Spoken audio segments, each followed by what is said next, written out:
Bonjour à toutes et à tous, vous êtes sur le podcast de Zélie, où vous découvrez des conversations avec des femmes inspirées et inspirantes. Zélie est quant à lui un magazine numérique féminin et chrétien que vous pouvez télécharger sur magazine-zélie.com. Dans le numéro de février 2025, nous donnons la parole aux personnes qui vivent dans la fragilité financière, la précarité, pour lesquelles la fin du mois est redoutée et qui essaient de tenir leur budget malgré tout. Ainsi, nous avons interviewé Anne qui vit dans un village des Alpes-Maritimes. Elle nous raconte son quotidien difficile financièrement avec son mari et son fils qui ont tous les deux un handicap. Alors qu'il est rare de se confier sur ses problèmes d'argent, ce dossier Survivre à la précarité invite à l'écoute et à l'entraide. Vous pouvez télécharger ce numéro gratuitement sur notre site magazine-zélie.com. Le lien est dans la description du podcast. Aujourd'hui, pour ce nouvel épisode du podcast, nous rencontrons Lorraine Domange, fondatrice de Studio Terre Blanche, une marque qui propose des robes de mariée vintage, restaurées et personnalisées. L'occasion de parler de mode, d'écologie, mais pas seulement. Lorraine, bonjour. Bonjour Solange. Pour commencer, quels étaient vos rêves de petite fille ? Le premier rêve dont je me souviens, c'était d'être maman. Je me souviens que enfant, c'est un peu bizarre d'ailleurs, j'avais 7 enfants imaginaires, dont un dernier qui avait un prénom dont je me souviens pas, mais qui était un prénom inventé, qui faisait que des bêtises. Mais je me souviens que je jouais avec mes enfants imaginaires. Donc c'est un petit peu particulier, mais je rêvais d'être maman, enfant, mais vraiment petite. Et plus tard, en grandissant, j'ai toujours rêvé d'être entrepreneur. Toujours rêvé de créer une entreprise, plein d'entreprises. Et des entreprises assez concrètes, pas des choses très technologiques, pas des choses trop digitales, quelque chose avec un produit qu'on puisse toucher et quelque chose avec énormément de sens. Et donc je cherchais des idées, mais je me souviens que en 6e, en 5e, j'avais un petit carnet où je notais des idées idiotes, mais je me disais un jour ça me servira. Et au fur et à mesure de l'adolescence, j'étais sûre qu'un jour je deviendrais entrepreneur. Pareil pour le bac et pareil plus tard dans les études supérieures, il y avait toujours eu cette idée de créer une entreprise, voire plein d'entreprises dans sa vie. Après le bac, vers quel métier souhaitiez-vous vous diriger ? J'avais toujours eu un tropisme pour les métiers de l'art. J'étais passionnée par les musées, les expositions. J'y allais d'ailleurs tous les samedis après-midi avec ma grand-mère. On se donnait en seconde, première terminale, on se donnait rendez-vous tous les samedis. On s'appelait pas, je me souviens que d'un samedi à l'autre, on se disait 14h devant la Manufacture des Gobelins et on se retrouvait. On prenait le magazine des expositions, c'était le Télérama ou le Pariscope, je me souviens plus très bien. On entourait celle qui nous plaisait, puis on se donnait rendez-vous. Et donc moi je me voyais bien faire des études un petit peu d'histoire de l'art, etc. Et puis j'ai toujours été assez pragmatique et je me suis dit bon, ça serait génial de faire ce genre d'études, mais si je travaille énormément, j'aurais d'une manière ou d'une autre le moyen de retrouver un petit peu cette passion pour l'art et tout, etc. Et le plus simple pour moi, ça serait de faire une école de commerce. En gros, je me suis dit, ça va pas être drôle comme étude, ça va pas être passionnant, mais au moins, je suis sûre d'avoir, le bon bagage pour faire ce que je veux après. Et donc après mes études, j'étais un peu embêtée parce que la prépa, moi, ça me convenait pas du tout. C'est vraiment l'excellence à la française et c'est très bien, mais ça me convenait pas. C'était trop dur, trop intense et je me voyais pas. Je me voyais pas faire 2 ans de prépa. D'ailleurs, j'ai pas postulé à des prépas et je suis allée à l'université, à la fac de Nanterre, et j'ai fait une double licence d'économie et d'anglais, qui étaient des études, je pense, les plus passionnantes que j'ai fait de ma vie. Et ensuite, en admission parallèle, je suis rentrée dans une école de commerce à bac plus 3, après 3 ans de licence. Et ensuite, j'ai fait une école de commerce et c'était intéressant, moins que des études d'art, j'imagine, mais ça m'a permis d'apprendre plein de choses et plein de choses qui m'aident aujourd'hui dans mon quotidien d'entrepreneur. Donc, je regrette pas du tout ce que j'ai fait finalement. Comment est venue l'idée de Studio Terre Blanche ? Donc, ce sont des robes de mariée des années 20 aux années 1990 à peu près, que vous retravaillez en partie. En fait, après mes études, j'ai travaillé pendant 5 ans dans un grand groupe français dans la santé. Même si après les études, je savais que je voulais créer une boîte, je m'en sentais pas capable. C'était, je trouvais que si j'étais au pied d'une montagne, je savais pas par quel bout le prendre. J'avais pas spécialement d'idée, donc je me suis dit bon bah je vais rentrer dans une grande entreprise, je vais continuer d'apprendre plein de choses, me former auprès de mentors et tout, etc. Et puis après 5 ans dans une grande entreprise, j'avais fait plein de choses, j'avais beaucoup voyagé, mais je sentais que ma vie avait pas énormément de sens. Pour la moitié de la semaine, j'étais dans des avions, je faisais que travailler en fait, et je me sentais vraiment déconnectée de la vie. Puis j'étais pas très heureuse. Et puis là, c'est là que l'idée de l'entrepreneuriat est revenue. C'était au moment du confinement, mais au moment du couvre-feu. On pouvait plus sortir après 18h ou 19h, je sais plus très bien. Et je me souviens qu'une fois, j'avais passé la journée assise sur un fauteuil à faire des visios et que j'avais pas eu le temps de déjeuner ni de sortir, et qu'avec le couvre-feu, bah, je pouvais même pas sortir. Et je me suis dit, mais en fait, que la vie ne valait pas le coup d'être vécue si c'était pour la passer sur une chaise à faire des visios pour répondre à des questions qui étaient franchement pas très intéressantes. Et je me suis dit, il me faut une idée. Ma grand-mère était morte pas très longtemps avant. Et c'était une femme qui était très élégante. Et elle avait beaucoup de robes de cocktail que j'avais récupérées. J'avais tout nettoyé, j'avais tout remis à ma taille. Et ça me permettait de porter des robes exceptionnelles. Et en parallèle, j'avais lu un article sur la petite fille de la reine d'Angleterre, la princesse Elisabeth, qui s'était mariée dans une robe de sa grand-mère pendant le Covid. Et elle avait simplement un tout petit peu changé les manches, un tout petit peu changé le jupon. Mais la robe qu'elle portait était exceptionnelle. C'était une robe en soie peau d'ange avec brodé de cristaux. Enfin, une robe que la reine Elisabeth avait portée en 1962 pour la première de Laurence d'Arabie. Et je me suis dit, mais quel beau symbole en fait de porter une robe aussi belle qui finalement est dans un placard depuis des années. Et dès le lendemain, en arrivant au bureau, j'ai imprimé des affiches. Et sur ma pause déjeuner, j'allais les coller dans les pressings autour de mon bureau, qui était dans le 16e arrondissement à Paris. Je m'étais dit, bah en fait, si les robes sont quelque part, elles sont chez les vieilles dames. Et plutôt dans le 16e arrondissement, enfin, j'aurais plus de chances de trouver de très belles pièces dans le 16e arrondissement. Au bout d'un mois, j'avais trouvé entre 25 et 30 pièces. Et je me suis dit, bah c'est le moment de se lancer. Bah, voilà, j'ai un stock, entre guillemets. J'ai une idée. Je sais pas du tout comment m'y prendre. Il va falloir que je trouve une couturière. Ça me semblait pas insurmontable, en fait, puisque c'était très concret, en fait. On avait une robe, une robe.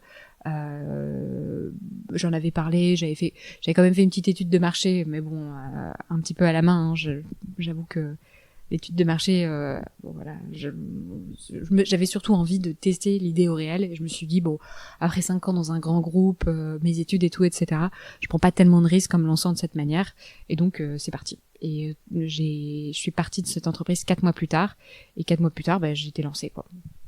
Alors déjà, pourquoi ce nom de studio Terre Blanche ?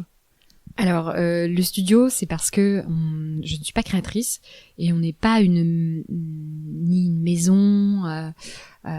Et on voulait aussi évoquer par le mot studio le côté artisanal, mais aussi le côté en fait, on achète, on revend, on transforme, mais on fait pas du sur-mesure. Donc, on voulait voilà, se différencier du côté maison.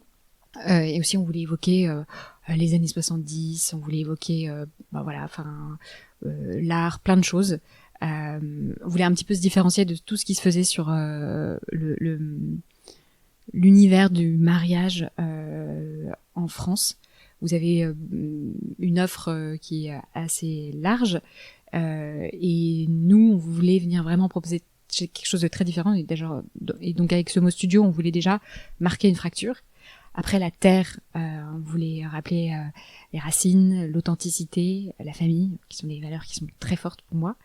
Puis le blanc, bah voilà, le mariage, l'éclat, voilà. Et donc c'est vrai que ça donne un nom un peu particulier pour une marque de robe de mariée, mais au moins ça reste. C'est un nom qui est pas anodin dans l'univers du mariage, parce que ça pourrait être un nom de peinture ou je sais pas quoi. Et en fait, ensemble, je trouvais que ça évoquait plein de choses. Ça évoquait notamment le contraste entre le passé et le présent. Parce que la terre souvent elle n'est pas blanche, et voilà, nos robes, en fait c'est l'alliance du passé et présent qui reprend vie aujourd'hui pour une jeune femme et son mariage. Alors ces robes, du coup, d'où est-ce qu'elles viennent ? 90% des robes que on propose viennent de chez des particuliers. Donc au début, on me faisait de manière très artisanale en mettant des affiches dans les pressings, comme je vous disais. Et depuis, en fait, par presse, par bouche à oreille, on nous propose des robes. Donc sur notre adresse mail, en fait, les gens viennent nous proposer des robes avec des photos. Et par réseau, en fait, on en trouve vraiment beaucoup comme ça. Et le reste, en fait, viennent souvent de ce que nous on chine en direct. Donc dans les très belles brocantes. On n'en trouve pas énormément si vous voulez, mais souvent on peut trouver une très belle pièce comme ça. Donc on va aller faire dès qu'il y a une brocante, il y a les brocantes qui sont connues, typiques la foire de Chatou, etc. Puis après, moi dès que je suis quelque part et que je vois qu'il y a une brocante, j'y vais parce qu'on ne sait jamais ce qu'on peut trouver. Et ensuite je travaille avec des experts qui travaillent eux-mêmes pour des commissaires-priseurs et qui eux trouvent des robes. Et ça c'est souvent les pièces haute couture qui nous sont fournies de cette façon. Alors, comment est-ce que vous faites pour éviter que ces robes semblent démodées? Parce qu'effectivement, je crois que dans les années 80, c'était la robe des manches ballons, et ça passerait un peu moins aujourd'hui, par exemple. Ouais, tout à fait. D'ailleurs, la mode années 80, les robes années 80 sont pas notre décennie la plus populaire, même s'il y a de très très belles pièces années 80. En fait, quand on achète une robe, la première chose qu'on fait, c'est qu'on va la nettoyer. Donc, si c'est une pièce haute couture, c'est souvent notre pressing qui le gère en direct. Mais les autres pièces, nous, on a créé depuis 3 ans un peu nos propres mélanges. Donc, en fonction de telle matière, on va avoir telle quantité de bicarbonate, de bicarbonate, du vinaigre blanc. Donc, on a un peu notre livre de recettes pour les nettoyer, les blanchir. Une fois que la robe est propre, avec ma couturière, on va regarder la robe et on va se dire, soit elle est parfaite, on la trouve magnifique. Typique les robes années 30, on n'y touche jamais, jamais, jamais. C'est les mariées qui décident elles-mêmes d'ouvrir un col, de refaire des manches, mais nous on ne le fait jamais parce qu'on trouve que c'est vraiment des œuvres d'art, art déco. Mais effectivement sur une pièce années 80, parfois il y a des détails qui sont magnifiques et parfois il y a des détails qui vont un peu trop loin, puisque souvent, les années 80, c'était tout à propos du volume et de la structure, c'est juste qu'ils sont allés un petit peu trop loin. Donc souvent il y a des détails qu'on peut changer et ça change du tout la robe. Et donc là, avant de la présenter à nos futurs mariés, on va démonter une manche pour faire une robe sans manche par exemple, ou bien on va complètement changer les manches. Donc on va faire des manches en organza de soie qui sont beaucoup plus sobres et qui iront mieux avec la robe. Et si on ajoute de la matière sur une robe, on n'achète jamais vraiment de la matière neuve. On se fournit auprès d'une entreprise qui s'appelle Nona Source, qui appartient au groupe LVMH et qui revend les stocks invendus de tissus des maisons du groupe LVMH. Et maintenant, ils sont ouverts à d'autres maisons de luxe qui revendent leurs stocks. Donc nous, ça nous permet d'avoir des matières magnifiques qui vont très bien avec nos robes et qui nous permettent de les personnaliser. Dans les faits, comme on a grandi et qu'on a de plus en plus de clientes, on a de moins en moins de temps de modifier les robes, donc on va surtout s'occuper des détails qui vont pas. Par exemple, dans les années 50, les robes ont souvent des cols chemises. C'est charmant, mais c'est un tout petit peu démodé. Donc souvent, on va le démonter. Et c'est les mariés qui, pendant leur essayage, vont personnaliser leur robe en me disant moi j'ai toujours voulu une encolure carrée, moi je veux un col officier avec 2 petits boutons sur le côté, etc. Donc c'est vraiment un travail entre la mariée et nous, mais c'est vrai que nous on a un petit travail en amont pour que la robe soit présentable et que la mariée puisse se projeter en fait. Peut-être que cette personnalisation, ça permet justement que la mariée se sente moins qu'elle porte la robe d'une autre, parce qu'il y a quand même ce mythe d'avoir une robe unique pour son mariage et du coup ça permet d'équilibrer un peu ça. Est-ce que vous pouvez nous parler d'une robe et d'une cliente qui vous ont particulièrement marqué, même si j'imagine que toutes les rencontres vous ont marqué, mais voilà, un exemple. Oui, alors il y a une robe qui nous a beaucoup marqué, c'est une robe sur laquelle on avait travaillé l'année dernière, qui était une pièce exceptionnelle qui datait de 1930, qu'on avait retrouvée dans son carton. Il y avait marqué le nom de la mariée, elle s'appelait Monique, le nom de la couturière, qui était un atelier qui a disparu, qui était avenue Victor Hugo dans le 16e arrondissement. Et la robe était un satin de soie ivoire. C'était vraiment une pièce magnifique. Il y avait une traîne qui faisait à peu près 3 mètres. En l'ouvrant, en fait, c'était tellement... La matière brillait de mille feux. C'était vraiment de la nacre liquide. Alors, elle était pas très propre, mais du coup, on l'avait nettoyée. Et en la nettoyant, il y avait un petit détail qui, moi, me touche beaucoup. C'est que... en fait, c'est des robes qui sont vraiment très ingénieuses. Il y a beaucoup de génies de couturières de plein de décennies qui sont dans ces robes-là. En fait, dans la traîne, il y avait plein de petits pochons qui étaient accrochés. Dans les petits pochons, il y avait des petits pois, en fait, qui venaient lester la traîne et faire en sorte qu'elle tombe parfaitement. Donc, une fois qu'on a nettoyé cette robe, elle était absolument magnifique, mais très années 30, donc très couverte, avec un petit col V et tout, etc. C'était très joli, mais effectivement, elle aurait pu être portée telle quelle, mais il y a une mariée qui s'appelait Alexandra, qui avait eu un coup de cœur, et qui nous a dit, moi j'aimerais bien la personnaliser.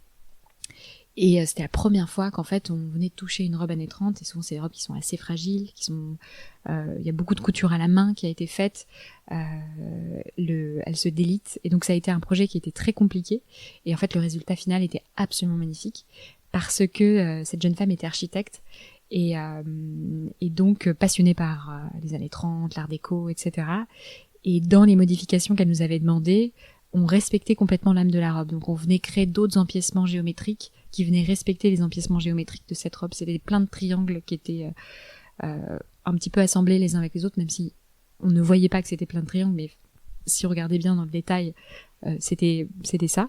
Et on l'a finalement allégé, et ça fait finalement une pièce absolument sublime. Et à la fin, les photos qu'elle nous a envoyées, vraiment, on était hyper émus parce que ça dépassait nos attentes. On s'attendait pas on était fiers de nous, honnêtement, quand on l'a livré, mais quand on l'a vu porter, c'est toujours le moment pour nous le plus gratifiant, c'est quand les mariés nous envoient des photos, quand on voit le jour J, quand on voit la mariée avec son mari, son bouquet de fleurs, et cette robe sur laquelle on a tellement travaillé, et surtout se dire, mais en fait c'est une histoire de transmission, puisque cette robe-là, en 1930, elle a rendu une femme très heureuse, et aujourd'hui, elle rend une autre femme très heureuse, et nous, on a un tout petit peu contribué à ça.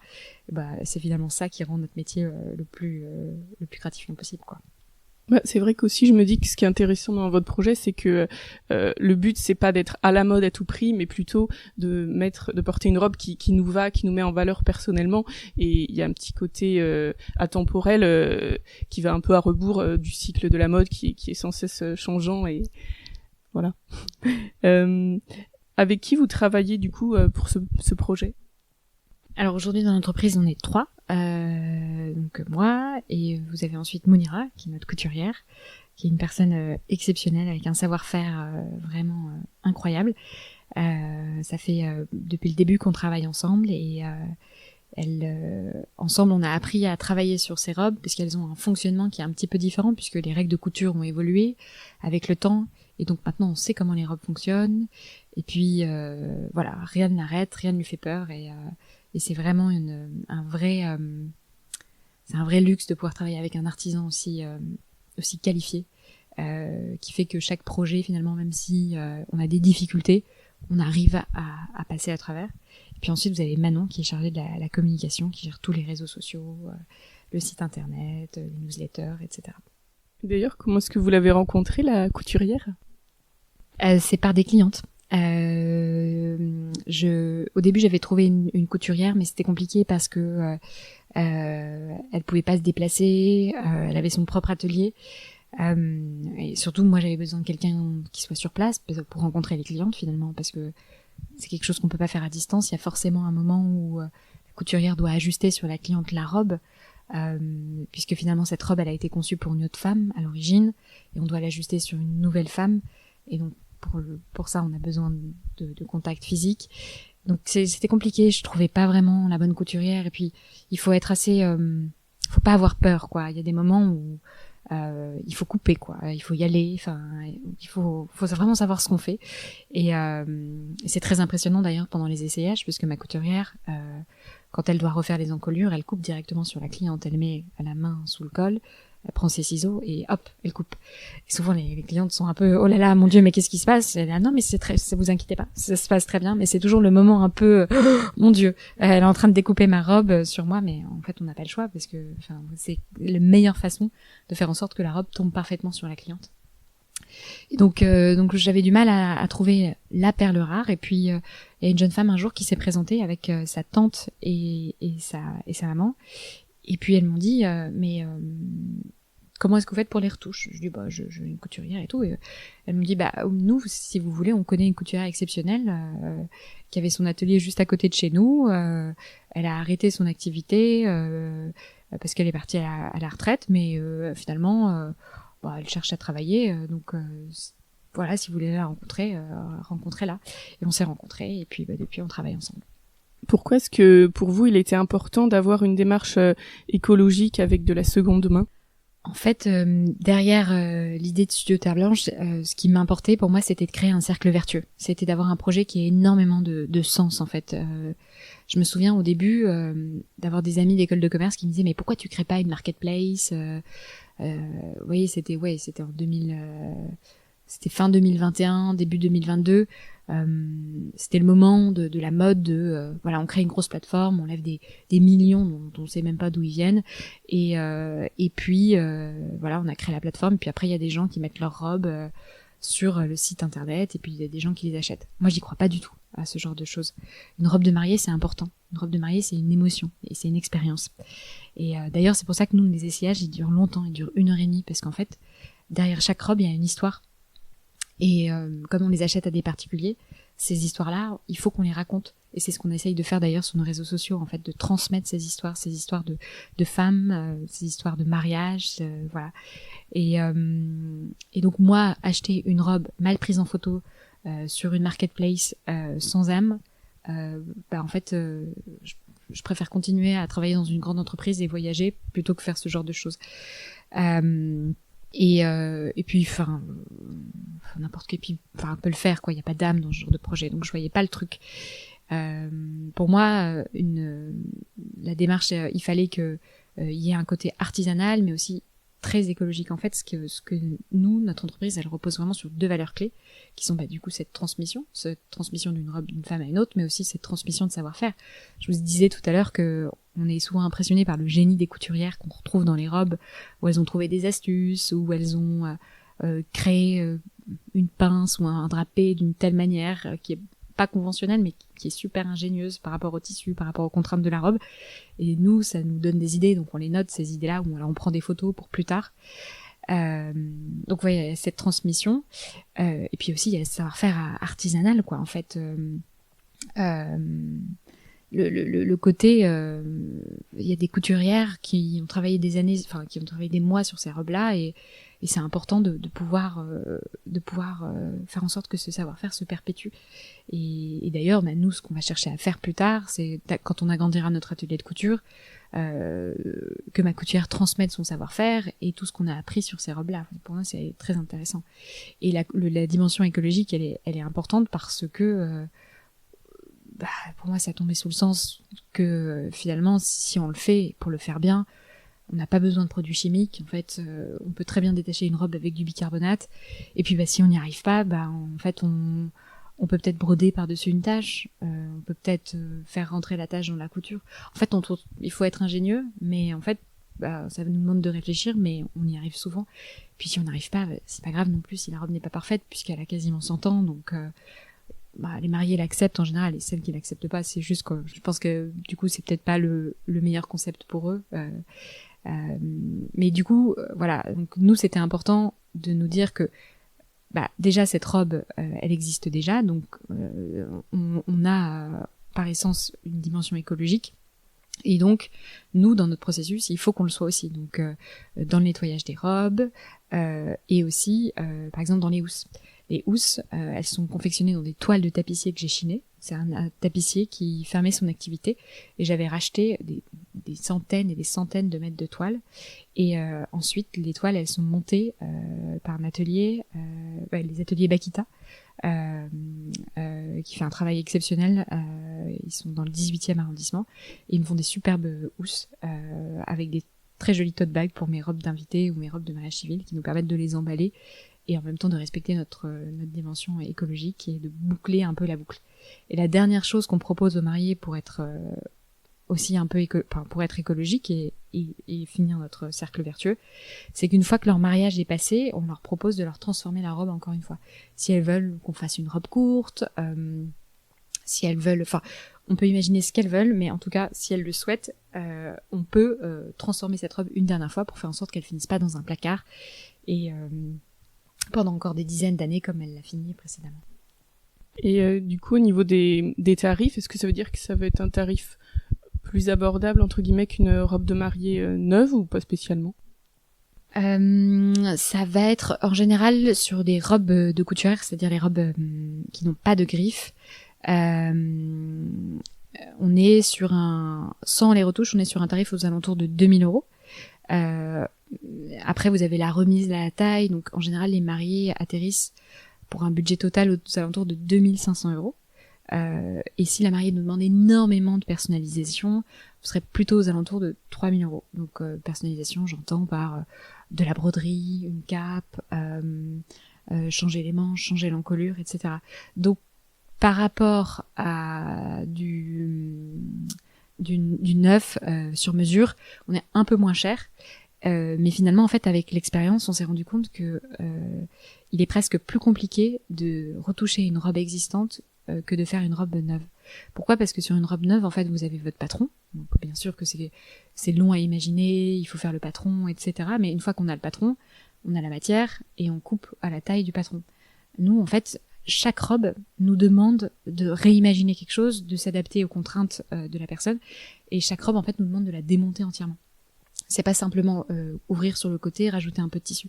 En fait, non, on vient 100% démonter la robe, la dépiquer entièrement, la mettre à plat, ajouter des découpes sur le côté pour l'agrandir, remettre la doublure comme il faut, puisque souvent, si ça a été une robe qui a été faite de manière un petit peu artisanale, il manque 1 centimètre, donc la doublure tire, donc ça fait un pli pas beau et tout, etc. Enfin, il y a plein de petites choses qu'on découvre qui nous demandent énormément de temps et qui parce qu'on veut que la robe soit parfaite à la fin, nous demande quand même pas mal de temps de couture, et ce qui nous fait que du coup c'est vrai que les prix sont quand même assez élevés pour une robe qui finalement a déjà été portée. Mais moi je le vois pas comme ça, je le vois surtout comme une pièce rare, exceptionnelle, qu'on a trouvée, qu'on a restaurée et qu'on remet à disposition de quelqu'un. Et donc il y a un côté très émouvant dans ces robes-là qui pour moi en fait justifie, et puis surtout tout le travail qu'il y a derrière, qui justifie en fait finalement d'avoir un prix qui est quand même un prix assez élevé en fait finalement.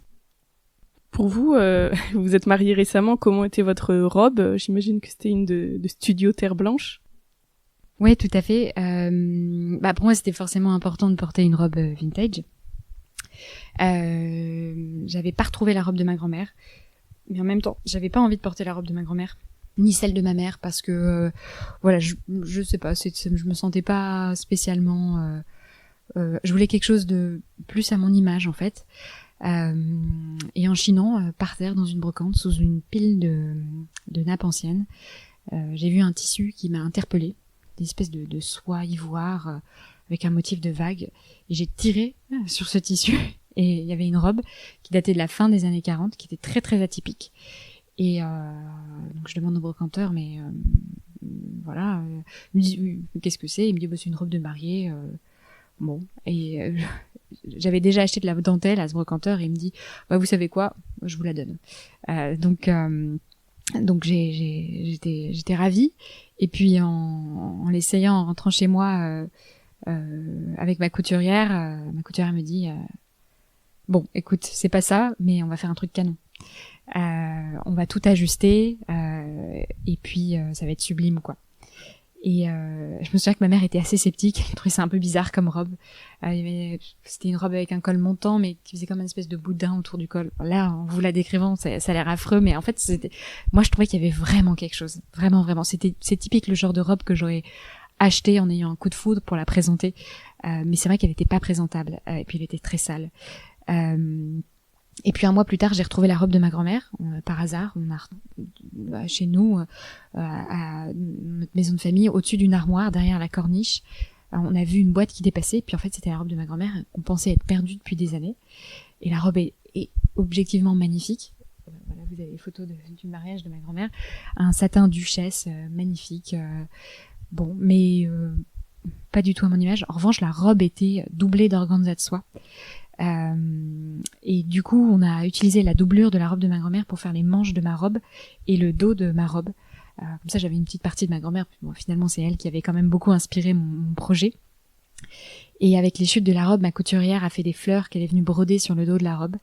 Et ça m'a fait une pièce qui était très originale, mais j'étais ravie. Vraiment, ça aurait pas pu être une autre robe. J'étais vraiment j'ai adoré cette robe de mariée et je l'adore toujours. Voilà. Alors, on va parler d'un sujet un peu différent puisque vous avez témoigné dans plusieurs médias de votre mariage avec Florian Donne. Celui-ci a écrit le livre Ma vie aux deux extrêmes où il raconte son parcours avec une maladie psychique, la bipolarité, qui fait alterner phase maniaque et phase dépressive. Précisons que aujourd'hui son humeur est stabilisée grâce au traitement, aux médicaments. Comment est-ce que vous avez rencontré Florian et qu'est-ce qui vous a plu chez lui? Est-ce que vous avez su rapidement qu'il vivait avec cette maladie? Alors, j'ai rencontré Florian en 2022, en juillet 2022, à Paray-le-Monial, à la session de la communauté de l'Emmanuel 25-35 ans. Moi, j'y étais un petit peu par hasard. C'était une amie qui m'avait proposé, je savais pas très bien ce que c'était. J'étais bien sûr croyante et baptisée, mais pas très pratiquante. Je m'étais éloignée de la foi, ça faisait quasiment 10 ans que je m'étais vraiment éloignée de la foi, pour plein de raisons, mais voilà. Et en fait, je retournais à la messe tous les dimanches depuis 1 an, par cette amie qui m'avait parlé de sa conversion, qui m'avait bouleversée. Je venais de créer ma boîte, ça faisait 1 an que je créais ma boîte, et en fait, j'avais une grande soif de quelque chose. Je savais pas quoi, mais je cherchais la vérité. Et en fait, j'avais l'intuition que la vérité, c'était Dieu. Mais j'étais pas sûre. Donc, j'allais à la messe tous les dimanches, à l'église de la Trinité à Paris. Et tous les dimanches, je trouvais des réponses dans les homélies. Et puis, par hasard, cette amie, un dimanche, me dit, mais est-ce que tu veux venir à Paray-le-Monial? Et je lui ai dit, bah oui. Et en allant à Paray-le-Monial, j'ai vécu une conversion totale. Le Seigneur m'a parlé, a ouvert mon cœur et m'a dit rends grâce pour tout ce que je t'ai donné. Et puis 2 heures plus tard, j'ai rencontré mon mari dans le jardin de la maison qu'on louait avec cette amie et plein d'autres amis qu'elle avait invité à Paray-le-Monial. Et quand je l'ai rencontré, j'ai tout de suite senti qu'il était différent parce qu'il était particulièrement sincère, particulièrement je sais pas, il avait quelque chose de différent, c'était une personne comme j'avais pas vraiment l'habitude de rencontrer avant, quand j'étais pas croyante, si j'étais croyante mais pas vraiment, quoi, on va dire. Il avait quelque chose en plus, quoi, et je me suis dit c'est fou. Et je lui ai offert une bière, je me souviens, on était après la veillée, on était sur le parvis de l'hôtel de ville, et le barman m'avait offert une bière en plus, et il était en train de parler avec des copains, et je suis allée vers lui, je lui ai offert une bière pour bien qu'il comprenne que j'étais intéressée. J'avais peur qu'on soit dans un monde où tout le monde était un peu timide, et je me suis dit j'y vais franco, parce que pour une fois que je rencontre un garçon pas comme les autres. Et on a discuté, et voilà, et je me suis dit il regarde les gens droit dans les yeux, il est vrai, quoi, vraiment. Je me disais c'est fou. Et puis en rentrant à Paris, on s'est vu, et là il m'a tout de suite dit qu'il était bipolaire. Alors je me suis dit bon, je sais pas très bien ce que c'est que la bipolarité. En fait, c'est un mot qui est très galvaudé. En fait, on utilise le mot bipolaire dans le langage commun pour dire un peu son humeur est changeante et tout, etc. Je savais pas que c'était, si, je savais que c'était une maladie psychique grave, mais bon, du coup, je suis allée sur Internet, j'ai lu plein de trucs, ça m'a fait paniquer. Mais surtout, on en a parlé. Il m'a dit qu'il avait écrit un livre. Je me suis dit bon, voilà. Puis il a l'air.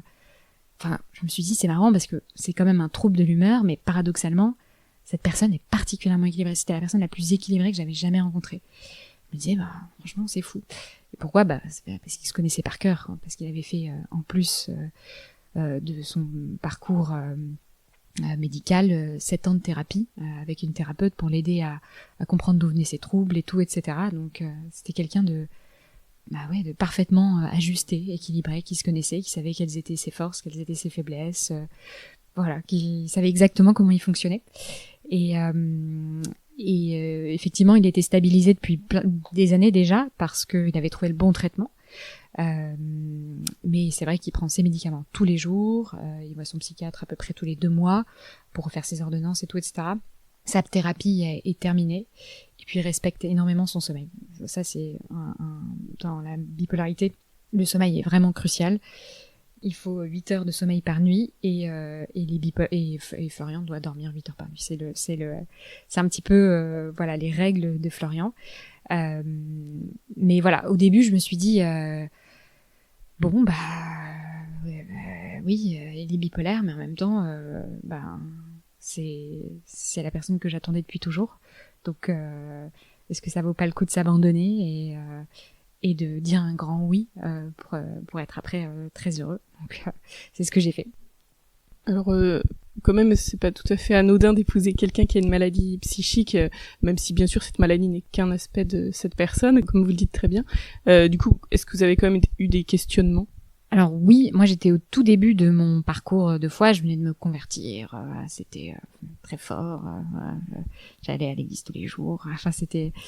Donc j'ai eu de la chance parce que j'étais à un moment de vraiment de grande grâce. En fait, j'étais vraiment en communion avec le Seigneur, quoi. Donc je lui ai pas mal confié au Seigneur, mais j'avais quand même pas mal de reste, ma vie un petit peu futile, de personnes qui travaillaient énormément et qui se posaient pas beaucoup de questions avant. Je me suis dit oh là là, mais qu'est-ce que les gens vont penser épouser une personne bipolaire. Puis je me suis dit qu'en fait on s'en fichait, quoi. En fait que une personne qui osait dès le premier rendez-vous avouer sa vulnérabilité, en fait il y avait rien de plus beau en fait, parce que en fait l'amour repose sur la tendresse du cœur, et c'était la personne la plus vraie, la plus tendre que j'avais rencontrée, et qui osait parler de ses vulnérabilités à une fille qui l'avait vue 2 fois, quoi. Et je me suis dit mais alors lui il a quand même du courage, quoi. On vit dans un monde où on essaye de s'afficher parfait, de montrer aucune faiblesse et tout, etc. Ben lui, la première chose qu'il a fait, c'est de me présenter ses faiblesses.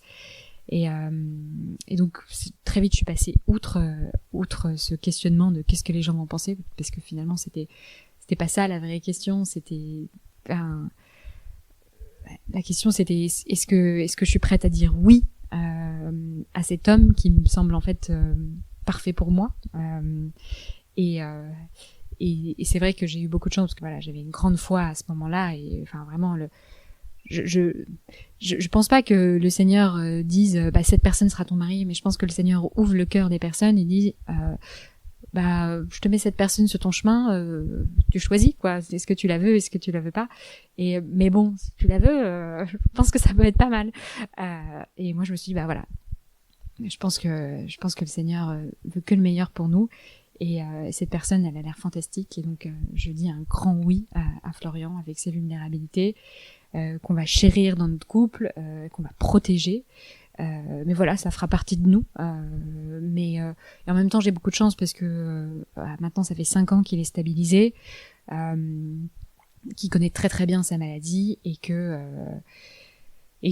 maintenant il en témoigne. Et d'ailleurs toutes les semaines il a une personne bipolaire au téléphone, voire 2, ou prend des verres avec ces personnes-là pour essayer de il n'est pas médecin ni psychologue ni quoi que ce soit, mais s'il peut aider à sa petite échelle des personnes qui sont en difficulté, il essaye de le faire, même si on est en même temps très vigilant, puisque c'est une maladie qui est franchement pas drôle, et on ne sait pas de quoi l'avenir est fait, d'autant plus qu'on attend une petite fille, et que au début avec la naissance on a des problématiques de sommeil qui sont liées à un petit bébé qui vient de naître, et donc voilà, on est très vigilant, on prépare vraiment bien cette naissance, on fait attention à ce que Florian ne retombe pas dans une crise. Mais bon, comme je vous le disais, il se connaît vraiment très bien, donc on espère que ça ne nous arrive pas. Oui, c'est vrai que d'ailleurs dans le numéro de février de Zélie, on parle de Charlotte et Marc Brunetto, donc vous avez sans doute entendu parler parce que Marc a écrit un livre où il raconte son parcours avec la bipolarité, mais lui c'est un peu différent puisque lui il l'a découvert 10 ans après son mariage, et il y a eu pas mal de tâtonnements pour diagnostiquer, pour trouver un traitement et tout, donc dans leur couple ça a été assez compliqué forcément, même si aujourd'hui ça va mieux. Est-ce que vous avez mis des choses en place pour être accompagné dans cette situation particulière ou pas? Pour la naissance, oui, nos familles sont très présentes. On a beaucoup de chance d'avoir des familles qui sont très aimantes et très unies des 2 côtés, et d'ailleurs qui s'entendent bien aussi. Donc on est très épaulé. Et puis on va avoir un peu d'aide de garde de nuit pour bien protéger le sommeil de Florian. Et puis bon, après moi, je peux assurer certaines nuits. Il n'y a pas de je sais le nombre de mamans qui le font avec plus ou moins d'aide de leur mari. J'imagine que. Et puis bon, Florian peut parfois, une fois de temps en temps, avoir une mauvaise nuit. Enfin, c'est pas catastrophique, c'est juste que c'est sur la durée qu'il faut être vigilant. On peut pas être 2 nuits de suite, c'est déjà pas terrible. 3 nuits de suite, là, on commence à rentrer en zone rouge. Mais après, il connaît par cœur les signaux. Mais sinon, il en a bien sûr parlé à son psychiatre, qui lui a dit, écoutez, vous êtes parfaitement stable, votre traitement est bon. Vous connaissez très bien, il n'y a pas de, il y a pas d'inquiétude plus que ça à avoir. Donc nous, on est vigilants, mais c'est vrai que on laisse pas tout ça au hasard, quoi. Enfin, vraiment, on le prépare bien parce que c'est une grande joie d'attendre un petit bébé. On s'est mariés en juin, on est en février et on a la chance de pouvoir vivre cette grande grâce. Mais voilà, on se prépare bien. Alors enfin, à chaque question courte, vous pouvez répondre par une phrase courte ou non. Complétez cette phrase. La personne humaine est je dirais sacrée, parce qu'elle est à l'image de Dieu. Je pense que dans toute personne humaine, il y a du très très bon. Et moi, depuis que je me suis convertie, ce que j'essaye de faire, c'est d'essayer de le voir, parce que avant, j'avais tendance à plutôt voir le mauvais côté des gens, plutôt râler, plutôt être assez négative, et que maintenant, en fait, le fait d'avoir rencontré le Seigneur me fait voir plutôt le très très bon, en fait, chez une personne qu'on a tous, et c'est ce que j'essaye de déceler chez chacun, parce qu'on est tous des enfants du Seigneur, et de voir qu'on est tous bénis, en fait, et de voir qu'est-ce qu'on a de très bon en nous, quoi. Un paysage que vous aimez? Moi, un paysage que j'aime, je vais vous décrire la campagne Poitevine, parce que c'est là où j'ai passé toutes mes vacances enfant, donc ça va être un paysage avec de l'herbe, du soleil, on entend les oiseaux, et puis peut-être une église romane, et on entend les cloches. C'est ce genre de paysage qui m'apaise et que j'aime beaucoup. Une femme qui vous inspire? Là, je vais vous citer plutôt des femmes entrepreneurs que moi qui m'inspirent, mais c'est plutôt d'un point de vue de travail. La première, ça va être Pauline Léniaud, qui est une jeune femme qui a créé une entreprise qui s'appelle Gemio, qui fait de la joaillerie, qu'elle vendait essentiellement en digital au début, puis maintenant elle a des points de vente.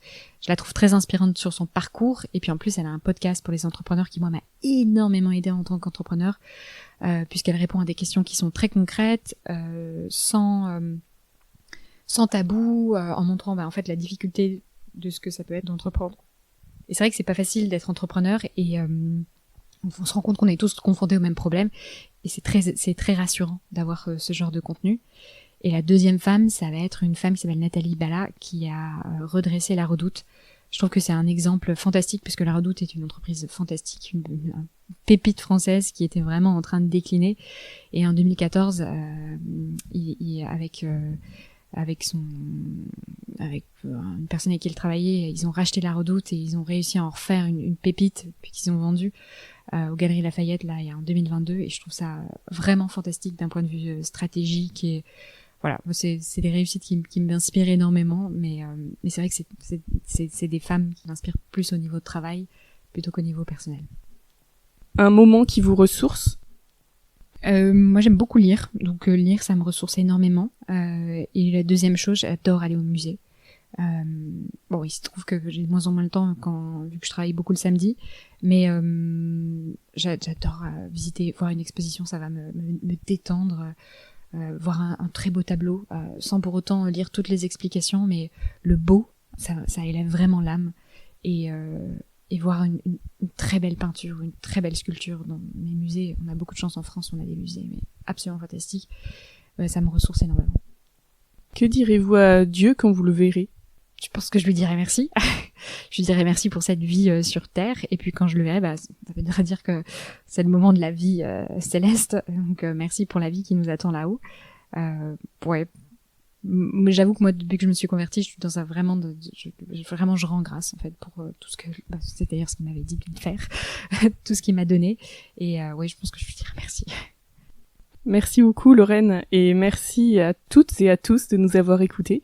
Nous espérons que cette conversation vous a plu.